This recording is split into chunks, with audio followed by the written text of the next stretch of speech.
여러분 안녕하십니까? 아침의 매일경제입니다. 저는 이상훈입니다. 영국이 도박을 하고 있습니다. 하루 코로나 확진자가 무려 5만 명입니다. 그런데요, 오늘 방역 조치를 모두 해제한다고 합니다. 이래도 힘들고 어차피 저래도 힘들다는 건데 코로나와 그냥 함께 살겠다는 영국의 실험, 과연 성공할지 실패할지 전 세계가 지금 주목하고 있습니다. 자, 그럼 먼저 아침신문 일면 기사부터 전해드리겠습니다. 먼저 매일경제 일면 톱기사입니다. 학생 급감에도 교육청 직원은 지난 10년간 2배 늘었다. 이게 뭔가 같이 갈 수 없어 보이잖아요. 먼저 그래프 좀 보겠습니다. 여기 보시면 위에 있는 그래프는 학생 숫자고요. 밑에 있는 그래프는 전국의 교육청 공무원 숫자입니다. 2010년과 2020년, 10년 사이를 비교했는데요. 보세요. 2010년에는요. 학생 숫자가 761만, 그러나 10년 사이에 534만으로 크게 줄었습니다. 반면에요. 교육청 공무원 숫자는요. 8천여 명에서 지금은 17,000여 명으로 2배가 늘었습니다. 이게 어떻게 된 것이냐, 맞는 것이냐, 이 기사는 이렇게 질문을 던지고 있습니다. 다음은 동아일보 보겠습니다. 자, 청해부대 관련 내용입니다. 청해부대 확진자 숫자 68명 계속 늘어나고 있는 상황입니다. 군은 총 200명 넘을 수도 있다, 이렇게 우려를 하고 있습니다. 전체가 지금 301명입니다. 아래로 가겠습니다. 결과 확인된 101명 중 68명 양성, 나머지 200명도 확진 속출할 듯하다. 굉장히 걱정되는 상황으로 가고 있죠. 초유의 파병 함정 집단 감염 현실화된 건데요. 여론 좋지 않습니다. 군 지휘부 너무 무책임한 거 아닙니까? 이런 지적 계속 나오고 있고요. 여기 사진 좀 봐주세요. 청해부대 부대원 전원을 데려올 수송기 2대가 출발. 그래서 이 수송기가 떠났습니다. 이 모습도 사진으로 담겨 있습니다. 이번엔 경향신문 확인해 보겠습니다. 사진 2장, 굉장히 대비되는 사진이죠. 꼬리문 코로나 검사 행렬, 그리고 다른 쪽에서는 텅텅 빈 도로, 휴일, 서울역 앞 풍경입니다. 먼저 여기 보세요. 서울역 앞에 설치된 선별검사소, 임시검사소죠. 여기 보면 길게 서 있습니다. 이분들 어제 낮에 햇볕 대단했습니다. 이 상에서 굉장히 오랜 시간 기다려서 검사를 받은 거죠. 이런 모습이 한쪽에 있고요. 그 인근에는요. 도로를 한번 봐주세요. 휴가철 때는 가끔 이런 모습을 보긴 합니다. 그리고 명절 때도요. 근데 어제 주말 동안 이런 모습이었습니다. 두 가지 사진 대비되는 모습을 보여주고 있습니다. 자, 마지막으로 중앙일보 확인해 보겠습니다. 기사가 이쪽에 있습니다. 요새 덥습니다. 그리고 전기 사용이 급증하고 있죠. 전력 보릿고개 이번 주 닥칠 수 있다는 겁니다. 폭염에 산업용 전력 수요까지 몰렸습니다. 2011년 대정전 사태 재현될 수도 있다. 이런 걱정들을 지금 많은 분들이 하고 계십니다. 있으면 안 되겠죠, 이런 일은요. 자, 지금까지 일면기사 짚어봤고요. 오늘도 뉴스의 의미를 풍부하고 깊숙하게 읽어주시기 위해 네 분께서 자리하셨습니다. 한 분씩 소개해드리겠습니다. 먼저 화면 가장 맨 왼쪽에 윤경호 MBN 논설위원 자리하고 계시고요. 그 옆에는 신경민 전 국회의원 나와 계십니다. 세 번째 자리에 최경철 매일신문 편집위원 나오셨고요. 마지막으로 윤기찬 변호사 자리하고 계십니다. 안녕하세요. 네, 안녕하세요.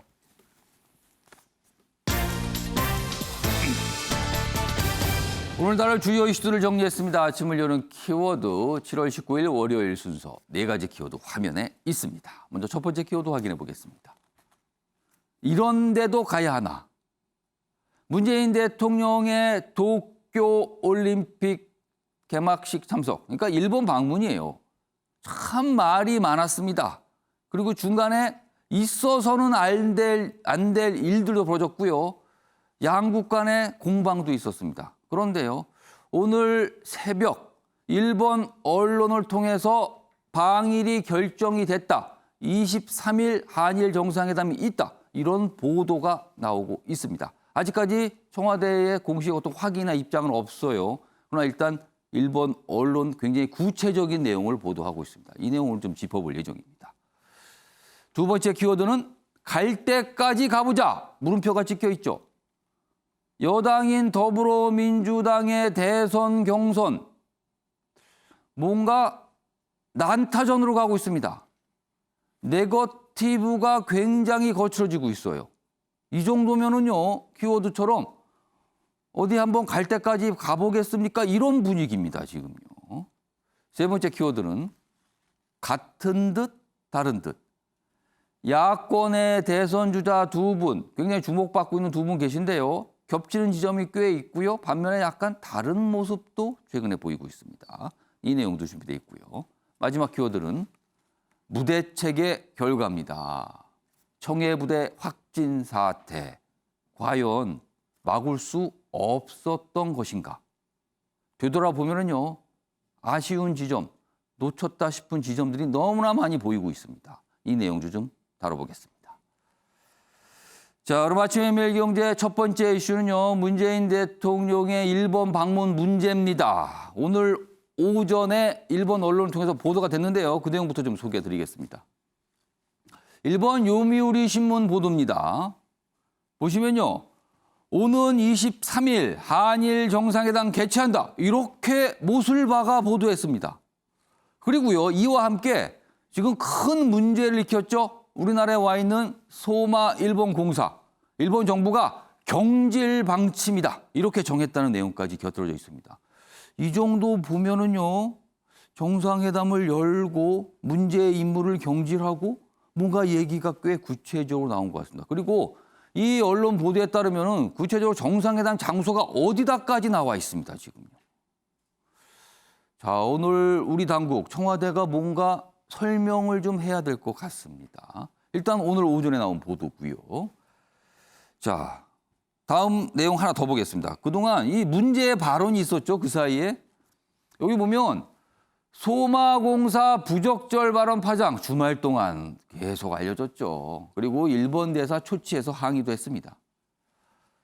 너무나 부적절하기 때문에 여기서 무슨 내용인지 소개를 드릴 필요가 없을 것 같아요. 그리고 아시는 분은 아실 겁니다. 이런 얘기 해도 안 되거든요. 만약에요, 입장을 바꿔서 우리나라 외교관이 어느 외국에 나가서 그 나라 정상을 상대로 이런 말 썼다. 이거 감당할 수 없습니다. 정말요. 이런 일이 있었습니다. 자, 그러자 정치권 반응을 보이죠. 이재명 경기지사 충격적이고 몰상식이다. 자, 이낙연 전 민주당 대표 어물쩍 못 넘어간다. 자, 유승민 전 의원 우리 국민 모독한 거다. 이런 반응들 굉장히 강경 반응했죠. 자, 이거와 함께 문재인 대통령이 일본을 가야 되는 것인가? 이 문제와 맞물린 겁니다. 기사 하나 마저 보겠습니다. 다음입니다. 이 기사는 사실 요미우리 신문 보도 전에 작성이 돼서 나온 거거든요. 보면 막말해도 굳이 가야 하나. 오늘 뭔가 결정한 듯하 했는데 일본 발로 먼저 나왔죠. 막말해도 굳이 가야 하나. 일본 그동안 정상회담 의제도 묵묵부답이었다. 이런데 굳이 가야 합니까? 이 기사는 이렇게 묻고 있습니다. 이 얘기 좀 해보겠습니다. 윤경호 의원님. 일단 아직 우리 정부의 입장 설명이 없어요. 그렇지만 일본 언론의 보도가 나왔어요. 구체적인 내용이. 일단 이걸 가정해 보겠습니다. 이게 확정이 됐다면 문재인 대통령이 일본 방문 일단 찬성하십니까? 반대하십니까? 굳이 둘 중에 하나를 골라야 된다. 그렇다면 저는 가는 것도 좋아 보인다. 불가피하다. 이런 생각이 듭니다.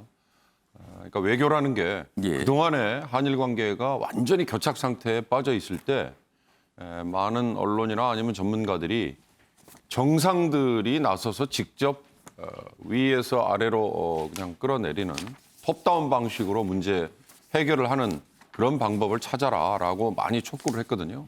이번 도쿄올림픽 개막식은 그런 거를 위한 아주 좋은 계기가 될 수 있죠. 개막식은 23일입니다. 통상 올림픽 개막식이 열리면 주변국 정상 그리고 스포츠 강국의 정상들이 가서 축하를 해주는 그런 게 관례였죠. 예. 이번은 코로나 팬데믹 때문에 다들 꺼리고 있는 상황이죠. 도쿄 상황이 또 더군다나 팬데믹 확산 이런 거에 지금 무방비에 가깝다고 얘기를 하고 있으니까 그런 와중인데도 바로 인접국에 대한민국 정상이 와준다. 이건 일본에게는 굉장히 고마운 일이죠. 예. 그러나 우리는 한일 간에 현안들이 지금 쌓여 있지 않습니까? 문재인 대통령은 올 초에 신년사부터 한일 관계를 임기 마지막 끝나기 전까지 풀겠다라는 의지 차원에서 뭔가 노력 이런 거 보여줬어요. 예. 그러니까 갑자기 그 전까지는 반일 강경 기조의 예. 입장에 서 있다가 왜 느닷없이 이렇게 그렇죠. 돌아서느냐. 2년 전에는 굉장한 반일 분위기였단 말이에요, 정부가. 바로 그 대목이 지금 문재인 대통령과 우리 정부의 행보를 좀 꼬이게 만드는 건데요. 예. 임기 마지막 전에 내가 뭔가 성과를 내고 임기를 마쳐야겠다. 이런 강박관념은 버려야 되는 거죠. 혹시 조급함 아니냐라는 거죠. 그렇습니다. 그것 때문이면 불필요한 합의를 덥석해 줄 수도 있고요. 예. 또 국내 언론이나 여론도 그런 점에서는 굉장히 날카롭게 비판과 비난을 할 수도 있다는 점을 감안해서 일단 만나서 뭔가 풀려는 노력은 하라는 저는 촉구는 하고 싶습니다. 예. 뭐 청와대가 설명했을 때 3가지 현안이 있다고 그랬지 않았어요? 예. 저는 그중에 과거사 문제는 위안부 그다음에 강제징용 여러 가지가 꼬여 있고 이건 한순간에 풀 수가 없는 문제라고 저는 보고 있습니다. 예. 오염수 문제는 우리뿐만 아니라 다른 인접국도 그다음에 국제기구가 다 관련돼 있는 문제입니다. 한일 간의 수출 규제는 1대1의 문제거든요. 그런 점에서 이번에 가면 수출 규제 하나만은 예. 어떤 식으로든 풀고 온다면 예. 그 나름대로는 저는 성과가 될 수도 있다. 그런 점에서 가기로 결정을 했다면 그건 뭐 불가피하지만 필요한 조치다. 저는 그렇게 평가하고 싶습니다. 아직까지 청와대의 공식적인 설명은 없습니다만 비공식적인 내용이 좀 오전에 있었군요. 청와대 관계자가 오전에 라디오 인터뷰를 통해서 몇 가지 얘기를 했는데요. 이런 내용이 지금 전해지고 있습니다. 문재인 대통령 방일은 확정된 바 없다. 아직 뭔가 진행 중이지만 확정된 거 없다는 거예요. 그리고 일본 소마공사 경질 통보도 없다. 아직 공식적으로 뭔가 온 게 없다라는 겁니다. 그러면서 논의 중이다라는 얘기는 계속합니다. 자, 좀 더 시간이 필요해 보이는 것 같기도 하고요. 일단 상황은 이렇습니다. 최영철 편집위원. 네. 일단 일본 측 보도로 나오고요. 우리는 아직까지 확정적인 어떤 설명이 없는 상황이에요. 자, 문재인 대통령의 일본 방문 찬성하시는지 반성하시는지 그리고요. 그동안 과정을 지켜보면 이런 모욕도 없습니다. 그리고 일본 쪽 굉장히 냉담했거든요. 그럼에도 불구하고 왜 가려고 하는지 이 2가지에 대한 의견 좀 주시죠. 옆집에서 잔치를 해서 청첩이 왔습니다. 예. 그럼 평소 미운 집이에요. 예. 그렇다면 제 생각만 한다면 그냥 부조만 보내고 안 가면 제일 편하죠. 근데 제 생각 차원을 넘어서 옆집하고 관련된 여러 부분들을 생각한다면 예. 제 생각만 할 수는 없는 것이죠. 아. 그러니까 여러 다차원적인 것을 고려했을 때 그럼 부조만 하고 치울 거야? 아니야. 내가 가서 얻는 게 있다면은 예. 마땅히 아무리 미운 사람이라도 청첩을 받았다면 가는 것이 맞겠죠. 저는 이 잔치가 벌어졌는데 우리가 지금 선수단도 파견해 놨습니다. 그렇습니다. 우리 선수단 격려의 차원도 있는 것이고 또 대통령께서 일본에 간다면 그동안 일본과의 관계 속에서 미국이 원했던 것들, 미국은 지금 중국을 견제하기 위해서 한일 동맹을 강화하라는 여러 가지 시그널을 보내고 있지 않습니까? 예. 그런 차원에서 우리가 이번에 잔치집에 간다면 한일 관계에서 조금 관계 개선이 된다면 미국의 얼굴이 밝아질 것이고 미국이 그렇다면 북핵 문제를 다루는 데 있어서 우리의 목소리를 좀 더 들어줄 수도 있는 것이고 이러한 지역안보 체제에서 우리가 좀 이번 일본 방문을 좀 봤으면 하는 것이 저희 바람이고요. 그런 측면에서 대통령께서 가실 마음이 좀 있는 것 같아요. 예. 그렇기 때문에 잔치집에 가서 아무리 미운 사람이라도 이번만큼은 청첩장 잘 받았다고 해서 좀 밝은 얼굴로 여러 가지 우리가 국익을 위해서 좀 받아낼 수 있는 것 받아내고 그리고 여러 가지 관계 개선을 위한 노력을 해준다면 우리가 미래를 향한 우리가 국가 외교를 펼치는 것이지 자꾸 과거만 봐서는 예. 저희가 국익을 챙길 수 없다고 생각합니다. 이번에 아무리 미운 사람 잔치라도 한번 가서 우리 국익을 최대화할 수 있는 여러 가지 전략과 전술들을 한번 펴는 자리가 됐으면 하는 것이 저희 바람입니다. 그러니까 문재인 대통령이 어떻게 하든 스가 일본 총리와 정상회담을 하려고 하는 그 모습의 뒤에는 미국 바이든 대통령의 강력한 요청이 있었을 수 있다. 이렇게 보시는 겁니까? 그렇습니다. 일본이 저렇게 역사수정주의를 강하게 들고 나오는 것은 항상 뒤에 미국의 온정주의가 있었거든요. 예전에 문세광이 유경수 여사를 쐈을 때 예. 박정희 대통령이 일본과 단교를 하려고 했었습니다. 하지만 미국의 압력 때문에 단교를 할 수 없었고 80년대에도 마찬가지였죠. 일본이 교과서 파동을 일으켰을 때 당시 전두환 정부도 마찬가지였습니다. 일본에게 도저히 이번만큼 참을 수 없다. 예. 강한 메시지를 줘야 된다고 결심을 했습니다마는 미국이 항상 끼어들었죠. 그런 측면에서 우리가 이 구조를 과연 탈피할 수 있는가? 이 구조를 탈피할 수 없다면 우리가 적당한 타협 안에서 우리가 국익을 최대화할 수 있는 노력들을 기울여야지 안 되는 것을 억지로 우리 감정만 내세운다고 해서 우리 국익을 챙길 수는 없다. 이런 측면에서 좀 더 이성적이고 냉정한 그리고 합리적인 접근이 필요하다고 그럼 할 수 그런 있겠습니다. 측면에서는 2년 전에 굉장히 반일 분위기로 몰아간 거는 실수입니까? 그러면 그거는? 그것은 우리 정부의 어떤 문재인 정부의 전략적인 어떤 국내의 인기 영합주의적인 측면이 있지 않았나 저는 이렇게 생각합니다. 그때도 좀 더 냉정하게 풀 수 있지 않았을까. 예. 저는 이번에야말로 문재인 대통령께서 임기 말에서 좀 더 국익에 부합하는 좀 더 예. 냉정한 판단을 좀 이어갔으면 하는 것이 국민의 바람이기도 할 것입니다. 자, 아직은 뭔가 우리 당국에서는 확정적인 설명이 안 나오고 있죠. 근데 일본 언론 통해서는 23일 날짜까지 나오고 있습니다. 자, 그렇다면 가정을 해보겠습니다. 한일 정상회담이 23일 열린다는 가정을 하고요. 그렇다면은 의제가 있을 겁니다. 그동안 여러 가지 얘기가 있었는데요. 이 정도로 정리가 됩니다. 화면에 보면은요. 한일이 풀어야 할 과제들, 주로 우리 관심사가 많죠. 우리 입장에서 좀 나온 내용들인데요. 첫 번째가 후쿠시마 오염수 방류 문제. 이거 우리 반발하고 있는 내용이에요. 그리고 두 번째가 일본이 지금 수출 규제하고 있죠. 뭐 일본 내에서도 비판이 많습니다만 이것도 있다. 그리고요. 이른바 이제 과거사 문제입니다. 강제징용, 위안부, 독도 이 문제. 이른바 역사 왜곡 관련 사안인데 크게 보면 이렇게 세 가지가 지금 있습니다. 자, 신경미 전 의원님. 네. 이 세 가지 가운데요. 한일 정상회담을 통해 실질적으로 풀 수 있는 사안은 무엇인지 그리고 최소한 이 정도 사안은 풀어야 한다고 할 수 있는 사안은 무엇인지 설명 좀 해주시죠. 역사 왜곡 문제는 이게 뭐 단시간에 해결될 수 있는 성격의 문제가 아니라는 거 우리 모두 이해하지 않나요? 굉장히 오래됐죠 또. 이건 뭐 누십 년이 됐고 예. 어떻게 보면 세기 동안 진행된 거기 때문에 이 부분에 대해서는 뭐 원칙적인 얘기할 수 있겠지만 특별한 합의나 협의가 이루어지기가 어렵고요. 예. 수출 규제 문제는 이게 지소미아와 연결이 되어 있기 때문에 예. 지소미아와 주고받으면서 뭔가 성과를 낼 수 있죠. 그리고 수출 규제는 일본의 기업이나 또 유럽의 기업을 통해서 사실상 별로 그렇게 큰 의미를 갖지 못한다는 것이 이미 입증이 됐습니다. 그래서 지소미아와 말하자면 이 교환할 수 있는 그런 의제인 걸로 보이고요.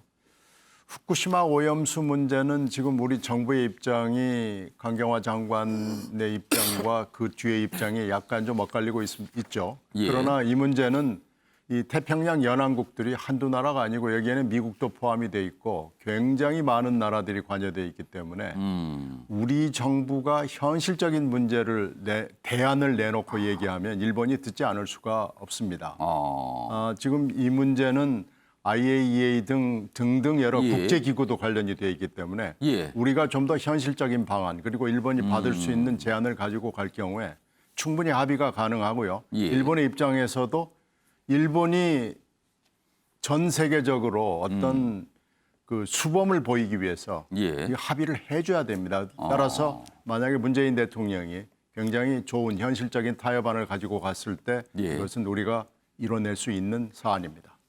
그렇다면은 일단 수출 규제 부분은 꽤 쉽게 풀릴 수 있을 것 같고요. 네. 이 부분도 논의에 따라서 어떤 대안에 따라서는 가능성이 있다. 일단 요 순위가 되겠네요, 지금. 네, 그렇게 보이네요. 역사 부분은 이거는 너무 뿌리도 깊고 너무 첨예한 대립이라서 이건 쉽지 않다. 시간이 걸린다는 거고요. 최소한 이거 또는 이거 정도는 뭔가 타협이 있을 수도 있다. 이런 전망이었습니다. 아무튼 상황은 좀 이렇습니다. 다음은 일본 그리고 올림픽과도 관련돼 있고요. 우리 선수들과도 관련돼 있습니다. 보시죠. 한국 선수단 이순신 현수막 대신 범 내려온다 현수막을 내걸었다. 여기 보세요. 얼마 전에 보신 분도 있을 거예요. 우리 선수촌이 입소한 그 건물에 우리 선수단이 뭐 신에게는 뭐 아직 5천만에 그래갖고 과거 이순신 장군이 했던 그 얘기를 현수막으로 걸어놨거든요. 그 비슷한 내용을. 근데 그게 일본 내에서도 좀 논란이 있었고 여러 가지 좀 이의제의가 있어서 그걸 바꿨어요. 그래서 대신 이걸 걸었습니다. 범 내려온다. 뭐 이거는 뭐 아무 모르는 그런 게 없습니다. 그냥 어떤 이 뭐 결의 뭐 이런 걸 다지는 거니까요. 자, 그런데요. 보겠습니다. 기사 내용입니다.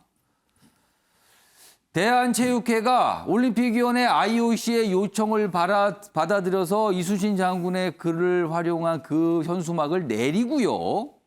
범 내려온다를 대신 걸었어요. 근데 동시에 요청을 하기를 IOC의 우길기 제재도 약속을 받았다고 합니다. 그러니까 우리 걸 치는데 그럼 일본이 이거 올림픽 기간 동안 우길기 사용 못하게 해주세요. 이렇게 요청한 건데 IOC가 알았다 그랬어요.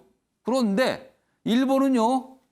경기장 내 반이 가능하다. 딴소리를 하고 있답니다. 그럼 어떻게 된 겁니까 이게? 우리는 IOC하고 얘기를 잘해서 요청을 받아들였는데 IOC는 제재한다고 해놓고선 일본은 무슨 소리? 우리는 그냥 간다고 하는 거 아니야. 이렇게 됐습니다. 이 가운데 일본 극우단체 한국 기자에게 뭐 혐한 발언을 했다. 뭐 이런 내용까지 같이 좀 섞여 있습니다. 윤시환 변호사. 이거 어떻게 된 겁니까? 그럼 IOC는 어떻게 된 거예요? 우리는 설득하고 일본은 설득 못한 겁니까? 그럼? 원래 우리 쪽에 해석을 내놓기 전에 예. 3자가 합의를 했어야 될 것 같아요. 그러니까 한국의 저 문구를 사용하지 않는 대신에 일본도 우길기를 반입하지 말라. 이렇게 3자가 합의된 과정에서 양쪽에 약속을 했어야 되는데 예. 지금 우리 쪽에만 해석을 내려놓고 우리가 따르고 나니까 일본 측의 해석에 대해서는 일본 측의 입장은 아직 정해지지 않았다. 이런 취지의 이제 주장들이 나오고 있는 것인데 IOC의 해석이 강제성이 없거든요. 그렇다 보니까 양측에서 받아들인다고 해야지만 가능한 거예요. 그런데 지금 뭐 신에게는 5천만의 국민 지지가 있다. 예. 이 취지는 16세기쯤에 있었던 방어적인 상황에서 있었던 거잖아요. 나라를 지키는 과정에서. 그렇죠. 근데 우길기는 19세기, 가장 20세기죠. 20세기 예. 초에 좀 공격적인 데서 사용되었던 침략 과정이 있었던 전범기란 말이죠. 그러니까 어떻게 보면 정치적 의미가 있는 것은 우길기가 더 있는 것인데 예. 그것을 문구 저렇게 패러디한 문구에 대해서는 정치적인 의미가 있다라고 판단을 하고 예. 그렇지 않은 우길기에 대해서는 정치적 의미가 없다라고 판단할 것 같은 뉘앙스가 비친단 말이죠. 예. 그러니까 일본 조직위원회에서는 아직까지 자기들은 할 의사가 없다라고 하는 마당에 예. 그러면 대한체육회는 어떤 약속을 받고 이걸 내려줬냐. 예. 이 부분에 이제 문제가 있는 것이죠. 그러니까 IOC가 약속을 했다고 하지만 예. IOC의 약속이 일본의 약속을 끌어낼 수 없다고 볼 수 있는 것이거든요. 무슨 말씀이면 강제력이 없기 때문에 예. 그렇다면 IOC 측에 일본과의 3자 약속을 달라라고 했었어야 되는 게 아닌가라는 생각이 들고요. 예. 물론 이제 대한체육회 입장에서는 IOC가 상당히 그 신빙성 있는 그 기관이기 때문에 예. 공인기관이기 때문에 약속을 믿었다고 볼 수는 있지만 IOC가 저렇게 해석한 게 한두 번이 아니잖아요. 이전에도 보면 강대국 내지 강자에 따라서 약속이 바뀌는 면이 좀 있었거든요. 그런 예. 측면에서 보면 상당히 좀 아쉽다. 다만 저 갖고 주최국 안방에 가가지고 문제를 일으킨다는 예. 것은 문제가 있지만 예. 어쨌든 국력, 국익 또는 국가의 사기 또는 올림픽 출전 선수들의 사기적인 측면에서 보면 조금 아쉬운 부분은 있어요. 그리고 또 하나 말씀드리면 대통령께서 일본 가는 부분과 관련해서 예. 저는 일본과의 어떤 현안에 대한 협상 차원에서 간다고 보진 않아요. 그러니까 최근에 정부가 대북 정책에 있어서의 예. 일본의 기여 및 활용 방안이라는 이런 용역을 낸 적이 있단 말이죠. 예. 그러니까 미국 입장에서 보면 위원님 말씀하신 것처럼 대중국 견제 차원에서 일본과 한국이 협력했으면 좋겠다라는 차원의 이제 동북아 어떤 전략을 갖고 있는데 예. 대통령께서는 대북 정책의 대화를 재개하는 측면에서 일본이 좀 필요하다. 예. 일본의 납북자 문제도 있고 하기 때문에 일본도 북한과의 대화 재개의 어떤 수요가 있거든요. 특히 스가 총리가 이제 9월 달에 그만둬야 되는데 사실 스가 총리 입장에서도 올림픽이 성공적인 개최가 아닌 것이 되고 그다음에 본인의 여러 가지 측면에서 지지율이 20%까지 떨어졌단 말이에요. 예. 그렇다면 양국이 어느 정도 돌파구 내지 정치적인 능력을 보여주는 측면에서 보면 예. 대북 대화라는 공통분모가 있을 수 있어요. 그렇다면 어쨌든 수출 규제를 풀면서 지소미아를 복원시키고 그 동력을 이용해서 대북 대화에 나선다면 예. 그러니까 한국의 대통령, 일본의 총리가 예. 국내 정치적인 활로를 모색할 수 있는 하나의 계기가 되지 않겠느냐라는 생각이 드는데 그것만 갖고 가시기보다는 일본과의 최소한 저는 개인적으로 위안부 문제는 좀 풀어야 된다. 위안부 문제 경색을 가져온 것은 일본의 태도도 있지만 문재인 대통령께서 사실은 합의파기 부분도 없지 않아 있단 말이죠. 그렇다면 그것을 마무리 짓는 것도 문재인 대통령께서 하실 일이 아닌가. 대법원의 판례만 문제 삼을 것이 아니고 예. 이낙연 총리 등이 제기했던 문제들이 있어요. 1+1 이런 해결 방안들이 있기 때문에 이런 해결 방안들을 전향적으로 검토해서 예. 그 문제를 반드시 해결하고 오시면 저는 상당한 성과가 있는 회담이 아닐까라는 생각.